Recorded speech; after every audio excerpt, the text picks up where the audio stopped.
This is Dr. Lisa Marie Bobby, and you're listening to the Love, Happiness, and Success podcast. Today, we're talking about us, getting past you and me with Terry Real.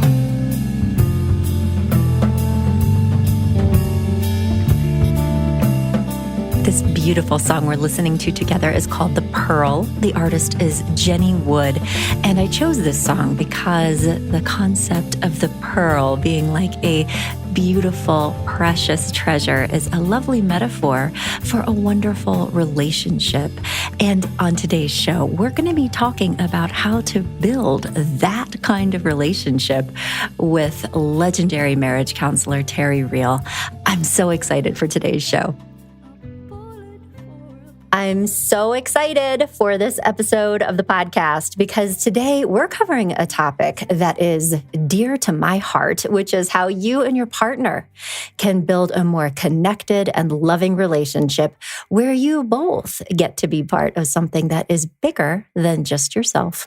As you know, I am a marriage and family therapist, so naturally I am obsessed with relationship systems, and I know how easy it is for all of us to get caught up in what we need or want and, thinking about what they did or didn't do or who said what. And it is difficult sometimes to get that big picture perspective to see how we are both doing a complex dance together that creates the relationship as the whole, right? And when we are able to do that and understand how we're each contributing to the way we both feel, we can usually see that our partner's actions actually do make a lot of sense. We can have empathy for them, compassion for them. And that is what empowers us to change things on our side of the equation to make the relationship positive for both of us. And so these are our big ideas, and it's talking about how we as individuals work together to create a positive experience. And joining me for this conversation today is a true expert on the building of better relationships. My guest is Terry Real. He is an internationally recognized family therapist. He is a speaker, an author. He's the founder of the Relational Life Institute, or RLI. He wrote the book on male depression called I Don't Want to Talk About It. Does it sound familiar to anyone? He is the marriage counselor Esther Perel turns to, and Bruce Springsteen and Bradley Cooper are among his clients and fans. And today he's here to talk to us about his wisdom and insight, and particularly the things that he put together for you in his new book called Us, Getting Past You and Me to Build a More Loving Relationship. And in it, he talks a lot about how individualism and patriarchy essentially poison our most intimate relationships. And he also has good news that warmer, closer, more passionate relationships are possible if you have the right tools. And that's what Terry's going to be talking about with us today. So I'm so excited about this. And Terry, thank you so much for joining me here today. This is a real pleasure. Oh, thank you. It's a great joy to be here with you. Thank you. And so, hey, to start, I always like to enter these conversations by talking about you a little bit. I'm just so curious. I mean, clearly these issues are your passion, right? I mean, you've put so much of yourself into this. And I'm always curious to know, what drew you to this work and marriage and family therapy in particular? Do you mind sharing a little bit about your story? No, I don't mind at all. I like to say I started my practice as a family therapist at about the age of 4. Didn't we all, Terry? For those of you who have read my first book, I don't want to talk about it, which is about 1/3 autobiographical. I talk about my own relationship to my depressed, violent father and my own depression and trauma that I had to work through. Yeah. I grew up in a pretty dysfunctional family. I like to say, Lisa, that I am the son of a depressed, angry father who was the son of a depressed, angry father. And I have 2 boys now all grown in their 30s, and they do not say that. And the fact that they do not say that is one of the great achievements of my life. Yeah. And And I talk to people about breaking the legacy, changing the multi-generational legacy that was passed on to you, and handing to your kids a different future than the one that was handed to you, as being one of life's great works. So, there's an old saying, therapists are people who need to be in therapy 40 hours a week. And feeling seen right now, Terry. I need to, the field of psychotherapy, I think, in order to heal myself and have the conversation with my dad that I needed to have with him in order to not become him. And I did that.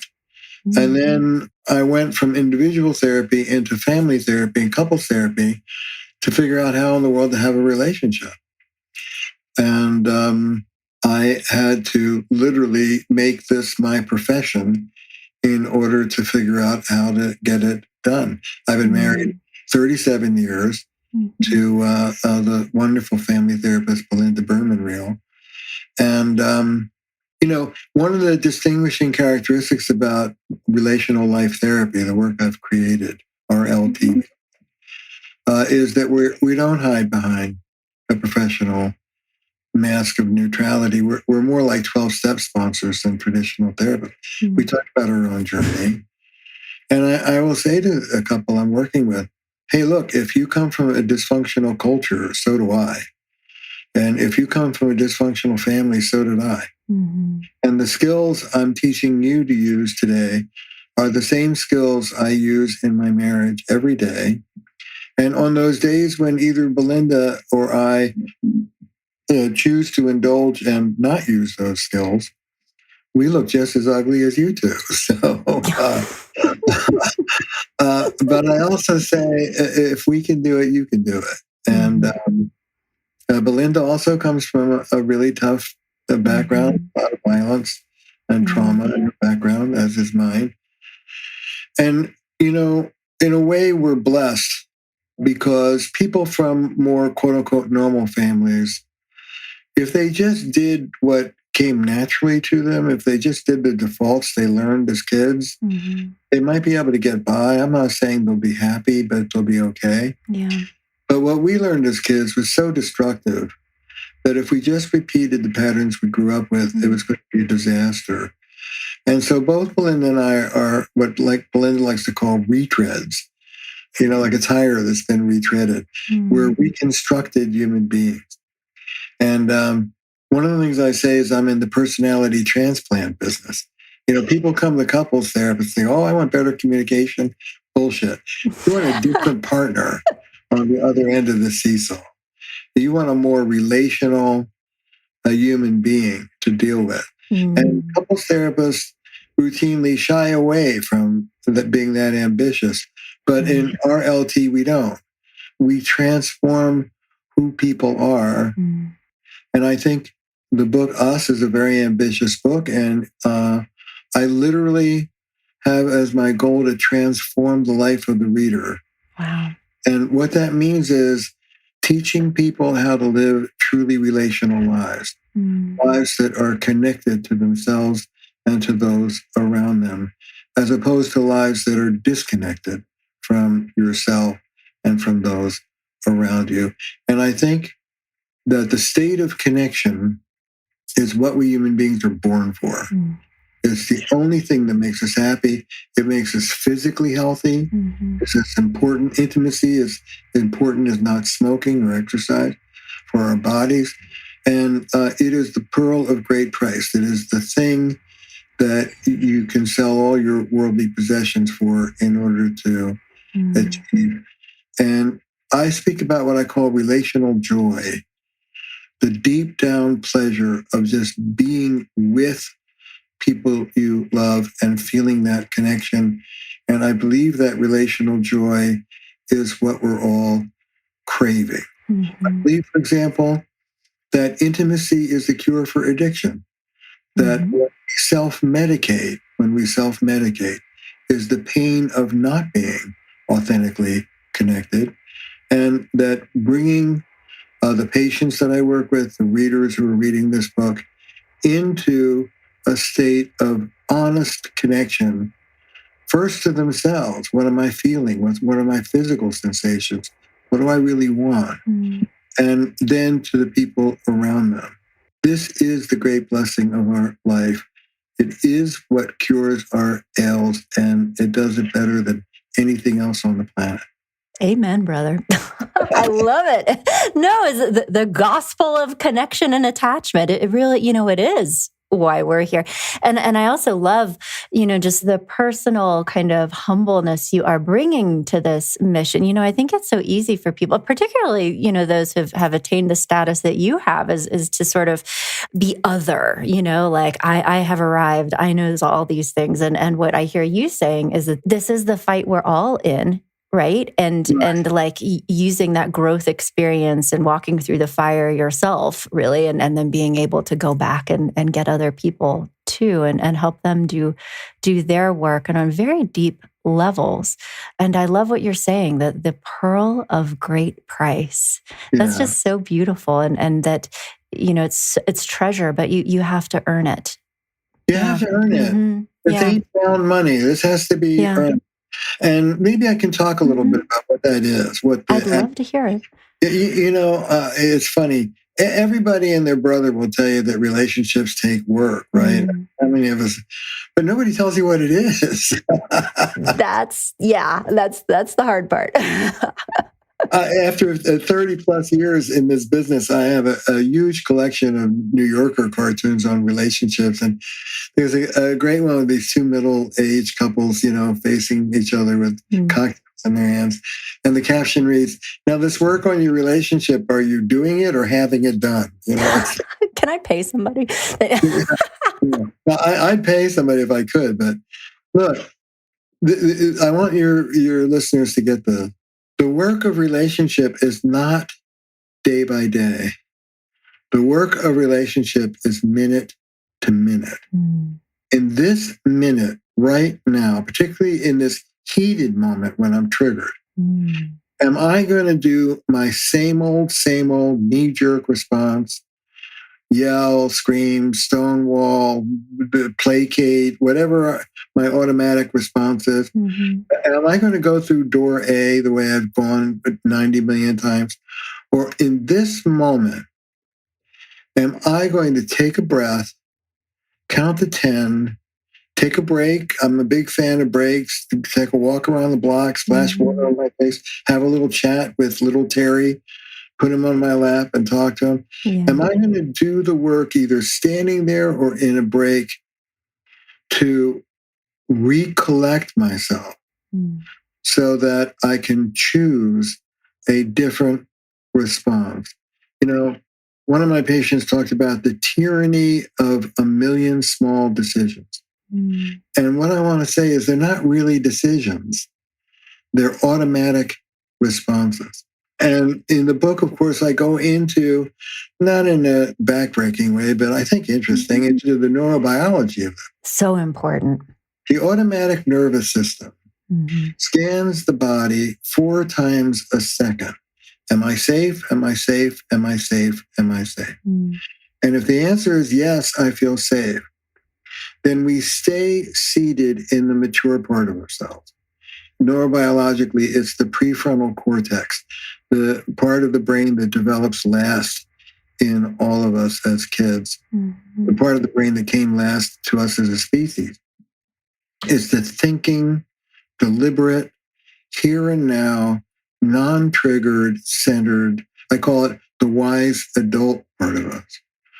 Or have I been triggered? Am I flooded? And, I once heard the great Dr. Gabor Mate say, you rarely see the wound, you see the scar.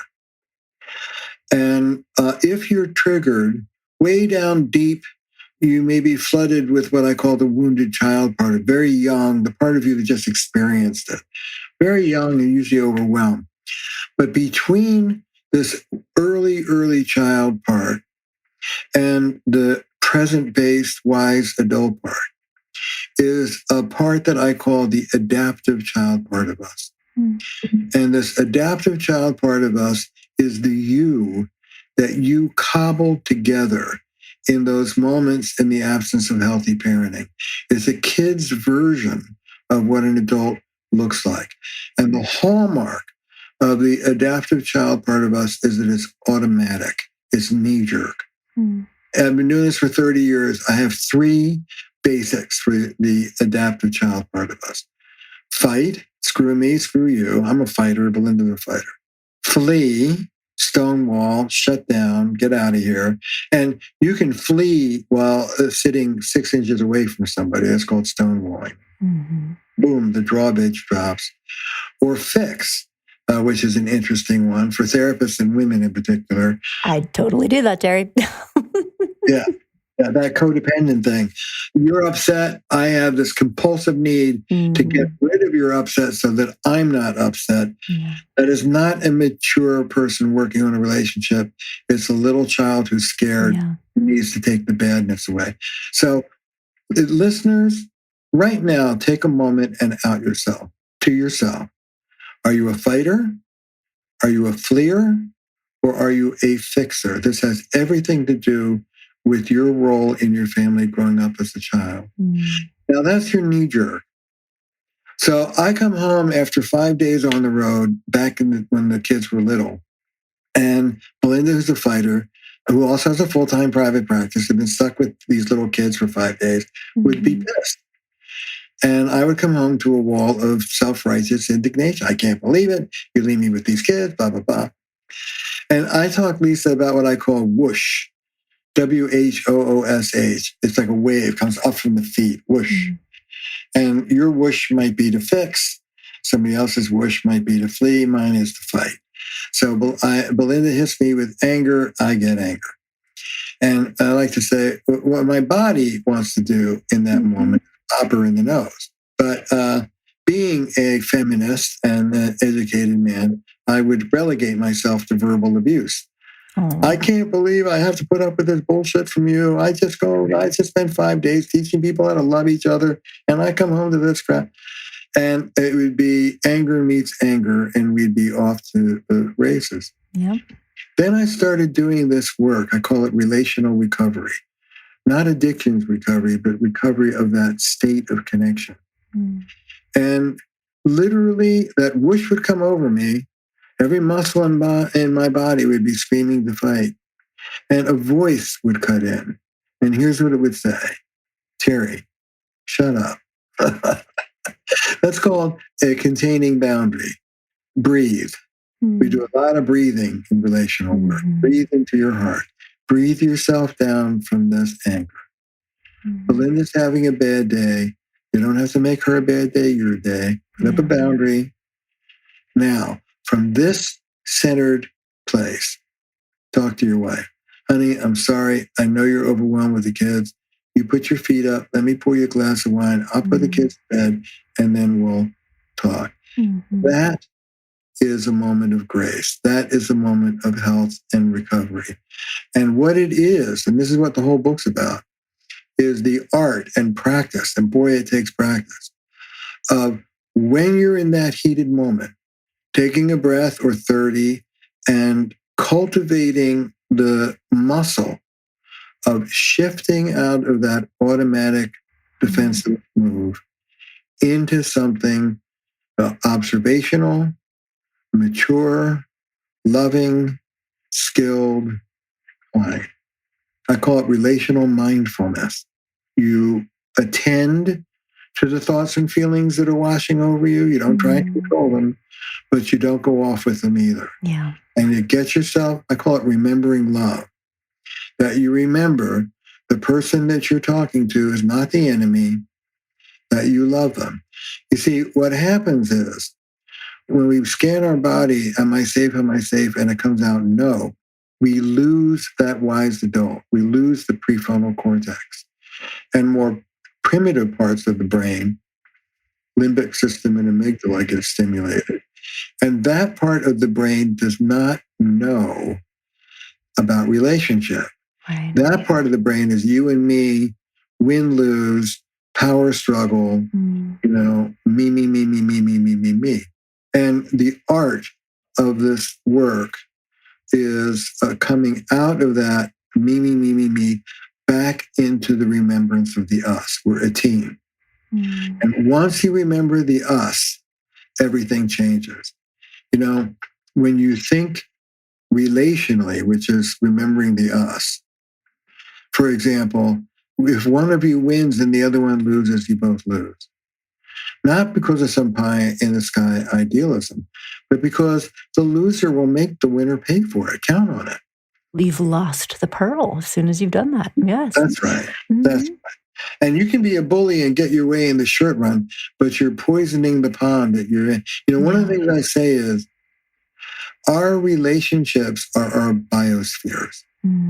They are what we live inside of. Yeah. Now, some guy will say to me, I don't know, why should I work so hard to make my wife happy?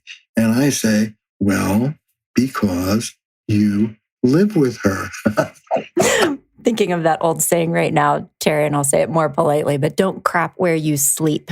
Basically, it's like, this is your home. You're destroying your biosphere, your ecosystem when you make that choice in that moment. That makes a lot of sense. That's right. And when we get triggered and we go on automatic, we forget that we're in our biosphere. You know, the book is a critique of what I call the toxic culture of individualism. I had wanted to hear more about that. That is a very interesting individualism. You talk about patriarchy and how that sort of influences. I'm fascinated by this. Well, it has to do with our relationship to nature itself and the essential delusion of individualism. And there's a chapter on the history of the idea of the individual. It has a history. The idea of the individual is basically the invention of a bunch of privileged white men, historically. And the delusion of individualism is that we stand apart from nature. That's what it means to be an individual, to be separate. And that fuses with patriarchy, an older tradition that says not only are we apart from nature, but we control it. Whether the nature we control is our partners or our kids or our bodies. I've got to lose these 10 pounds. Or our thinking. I've got to be less negative. The idea is that we stand above nature and we have power over it. God, in King James anyway, the people who say it's not a good translation, God gives Adam dominion over all the things that walk on this earth. Bad idea. We're not the lords and masters of anything. We are not above nature. We are in nature. And once we trade in the hubris, the grandiosity of walking on this earth as if we're gods and goddesses, and remembering that we're human beings inside the biosphere, not above it, then all of the things change. For example, from this, I call it ecological wisdom or relational wisdom. Once you remember that you're a team, the question who's right and who's wrong, the answer to that is who cares? It doesn't matter. What matters is how are you and I going to work this issue out in a way that's going to work for both of us? We love each other. We're a team. Let's go. And so, for example, something as concrete as a shift from, I want more sex in our marriage, to, honey, we both deserve to have a good sex life. What do we need to do to resurrect this thing? Two ways of saying the same thing, but one's about the I and the other's about the us. Yeah. The us is wiser, more loving, and works better.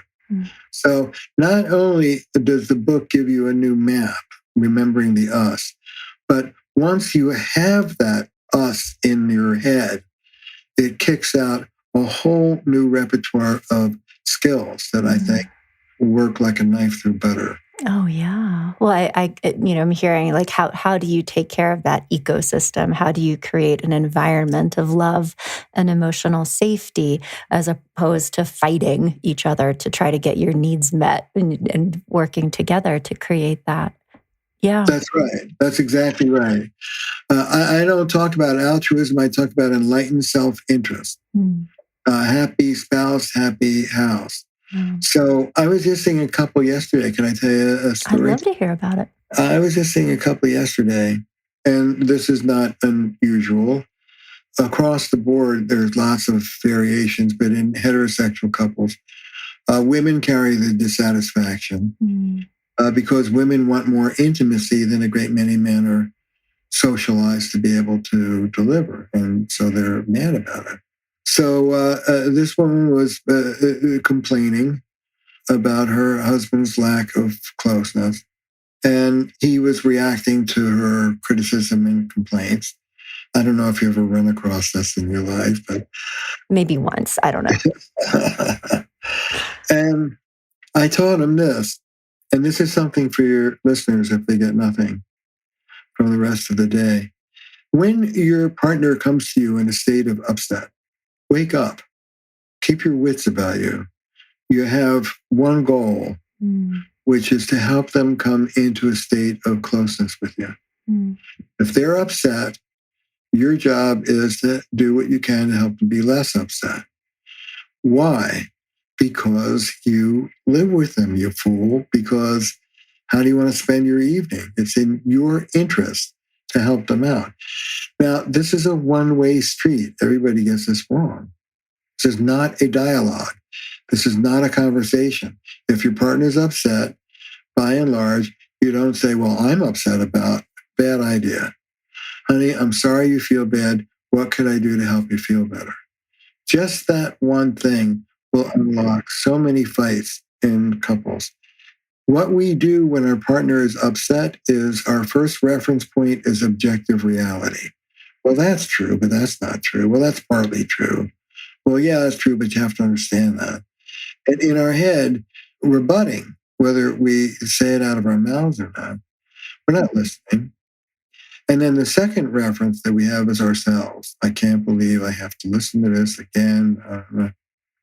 What I teach people is when you are faced with an upset partner, keep your eye on repair. Let go of objective reality. It has no place in personal relations. We don't care. Let go of yourself. We don't care.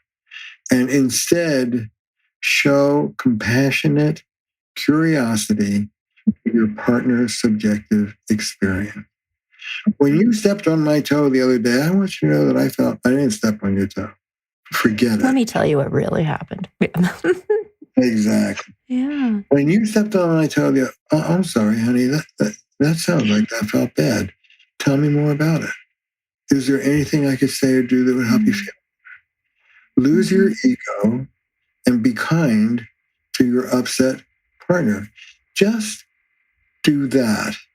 Those of you who are listening to this, just trade in your normal defensiveness for some kindness and empathy and see if it doesn't unlock the pattern between the two of you. Absolutely. It's an opportunity for connection in any one of these moments. And I'll stand in for one of our listeners for a second, because there's probably somebody listening to this right now. It's like, but, then what about me? If I'm always, trying to make things nice for them, what about me, Terry? And I'm guessing that this is part of that central idea of your book, from me to we. But I think that that's very instinctive for a lot of people. They feel like I'm giving more than they are. I'm trying harder. When am I going to get my needs met? What do you say to that? Well, you see, where you're at now is you're looking at the big pattern. I'm never. He or she is giving less to me than I'm giving to them. Right. That is a macro level viewpoint. You're looking at the general pattern of the relationship.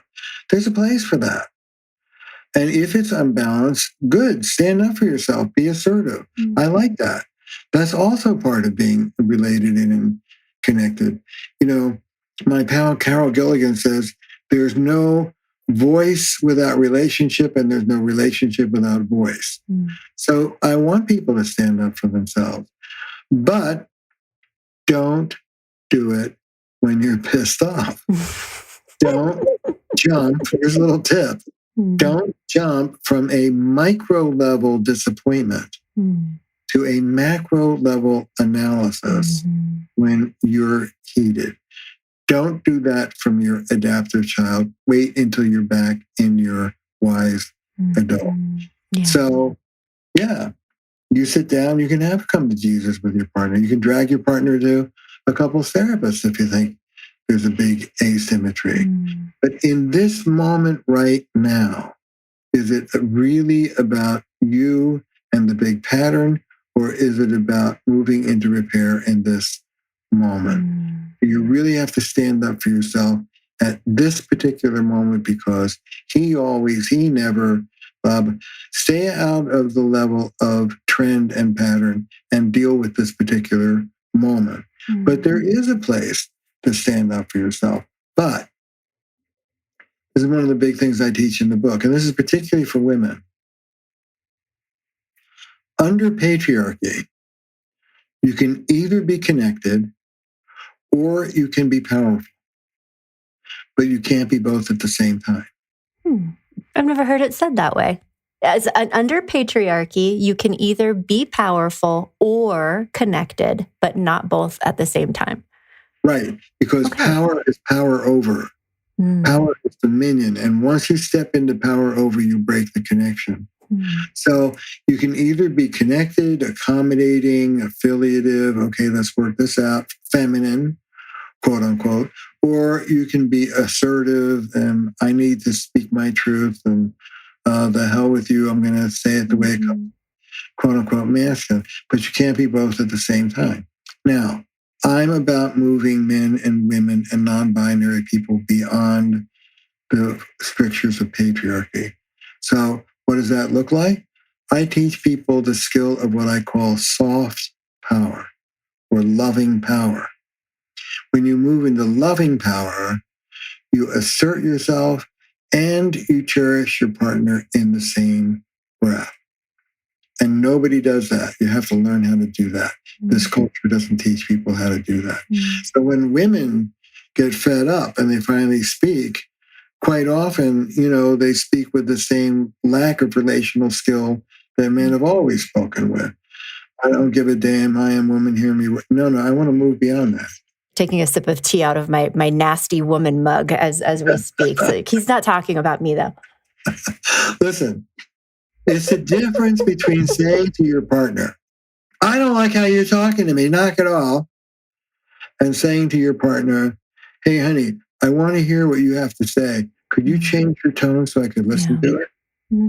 Two ways of saying the same thing, but one's about me, and the other, even while you're asserting yourself, takes care and cherishes your partner. You can do both at the same time, and that is new territory for us on this planet. Being powerful and not connected, all in the same breath. That's such a great concept, because I think you're absolutely right. I mean, in a culture of patriarchy, I think what feminism often historically has turned into is how do women occupy that patriarchal, powerful kind of space, Yeah. And what you're talking about here is soft power. And so, because I think about, especially some couples really striving for more egalitarian relationships where there are shared roles. But, just because we both do the dishes or look after the children, it doesn't really talk about how we are managing the power dynamics between each other. And so this is a wonderful roadmap, it sounds like, for helping people understand just a radically new way of being, that the goal is connection as opposed to dominion, if I'm hearing you right. The great feminist Rianne Eisler, The Chalice and the Blade, talked about power over versus power with. And this is about power with. I'll tell you a story. I like to tell this story about soft power. So a young heterosexual couple in my office, typical. She wanted sex none of the time. He wanted sex all the time. They were killing each other. So like any good therapist, I get them to talk about what sex means, not just who does what. And like a lot of men, unfortunately, this guy filtered a ton of emotional baggage through sex. Sex meant he was lovable, they were okay, that she cared about him, blah, blah. So we surface all of it. Absolutely true story. They come back 2 weeks later, they're beaming, and the woman says, the sex thing, we got it. And they did. They had other issues, but they nailed this one. She said, after the session, about 2 days later, he comes up and he wants sex. And unlike what I would normally do, which is go to the other side of the room, I walked over to him and I gave him a big kiss. I look him in the eye and I say this, babe, the first thing I want you to know is that I think you're really hot. I think you are so cute. You're so handsome. You're really a sexy guy. You're a nice man. You've got a big heart. You treat me like $1 million. I just love, oh, by the way, I don't want to have sex tonight. Anyway, I love you to pieces. And the guy, to his amazement, sounded like this. Okay. I think you're saying that he got the real need met in that moment.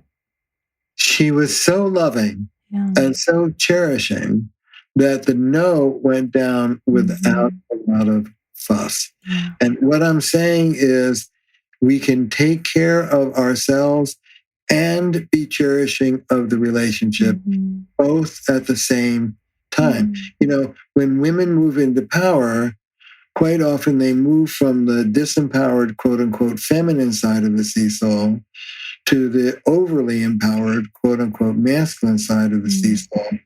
In family therapy, we talk about first and second order change. First order change is rearranging the furniture. Second order change is blowing the whole thing up. I want that seesaw gone. I want the division of masculine and feminine to be gone. And I want both men and women to move into cherishing power where they can speak their truth and empower their partner both at the same. You know, one of the things I write about is the relational golden rule, I call it.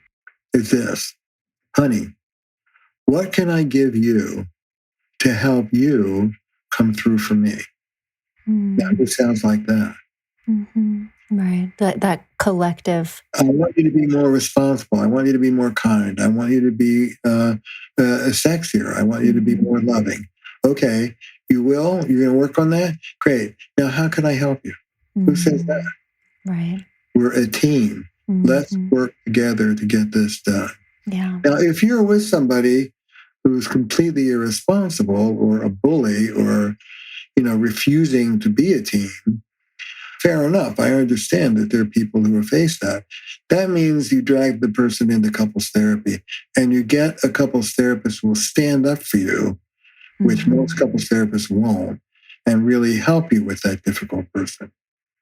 One of the things about the work I do and all the people I've trained do, we call it relational life therapy, is we take sides. And when we see a power imbalance, we empower the disempowered partner and go after the grandiose partner. Most people won't do that. But if you're faced with somebody who ain't playing fair, that's a kick out to get some help and get some help that really helps. I'd invite folks to my website, if you don't mind, terryreal.com. And we have the certified RLT therapists all over the country. There are a number of people on our Growing Self team who have gone through your training and have had marvelous things to say about the experience, Terry, really. Oh, thank you. I really appreciate that. Hey, if you're a therapist listening to this and you want to get training, our doors are open. If you're part of a couple and you're pulling your hair out, we have therapists for you to turn to. That's so good to know, because really this is such a struggle. And I know we're coming up on the end of our time, but I actually have one other just kind of curious question. The things that we were talking about just a minute ago, you know, moving into sort of a soft power and a collectivist orientation, but also what you were saying about, you know, that there can be kind of individual components that can you need to be dealt with sort of in a different way.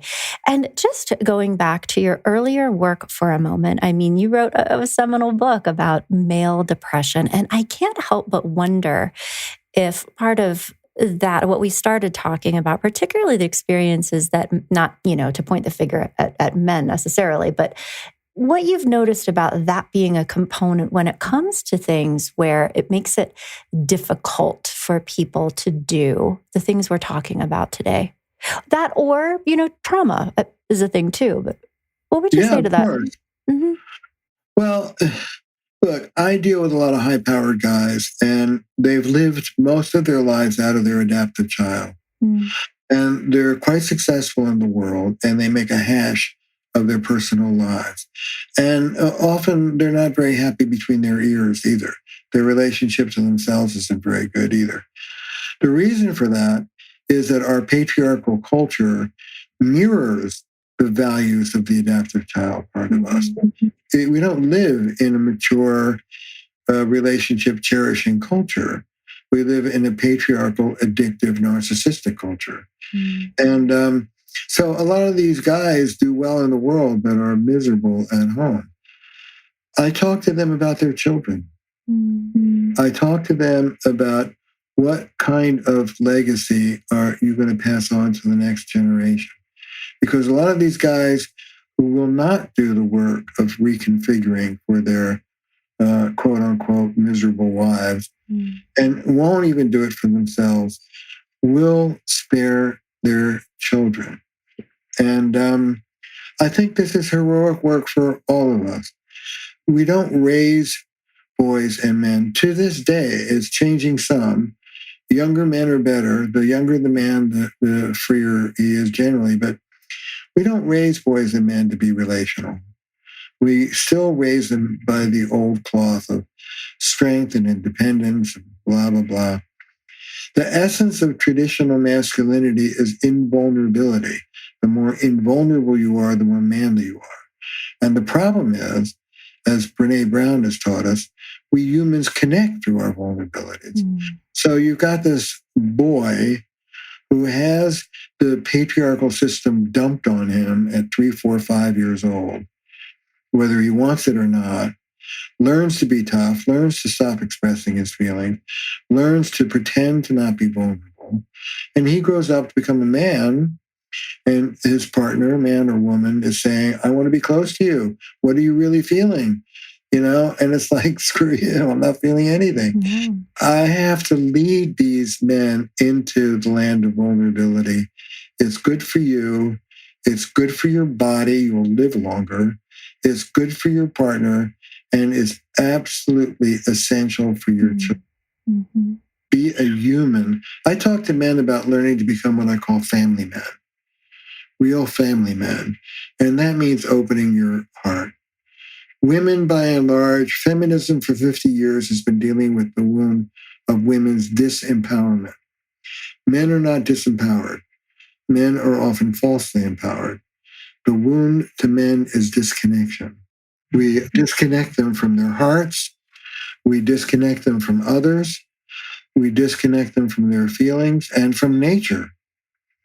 And the healing move for men in our culture in particular is opening up their hearts and opening up their ears and learning how to listen without being defensive and be big-hearted guys. I talk about being strong, big-hearted men. It kills me when people who don't really know my work dismiss it by saying I'm trying to feminize men. Bullshit. I'm not interested. I'm trying to make whole human beings out of our boys and girls. And I want smart, sexy, feminine women, and I want strong, competent, big-hearted, sensitive men. They deserve to be whole on both sides. Well, and I'm hearing how that primary connection and the ability to do that heals not just individuals and helps them become whole, but also helps the relationship too. And I feel like we've kind of come full circle in that, is that what is good for us as individuals is also what creates that priceless pearl. So, yeah, Belinda and I will look at each other in a particular moment, and it's a thing. And how couples have a shtick. And we'll look at each other in a particular moment and smile and say to the other, honey, I just want to thank you for giving me this opportunity to work on myself. I might try that one out, Terry. Oh, well, this has been such a delightful conversation. And on behalf of our listeners here today, thank you so much for being so generous in how much really helpful just information and ideas you shared with all of us today. It's wonderful stuff. And so you mentioned your website, terryreal.com, and the new book is officially coming out. June 7th is the pub day. Okay. You can pre-order it. Us Getting Past You and Me to Build a More Loving Relationship. Mm-hmm. And also, if you go to my website, we're going to be launching Us workshops, online workshops for both individuals and couples from all over the country, indeed all over the world, in how to learn to live this new relational way of being in the world. Wonderful. And what the skills are to pull that off. Wonderful stuff. Okay, so workshops, and then also that you do therapist trainings as well. And so there are therapists, couples, counselors who are familiar with the ideas that we talked about today, and that can be helpful too. And to carry us out of this amazing conversation, once again, please enjoy The Pearl, performed by Jenny Wood.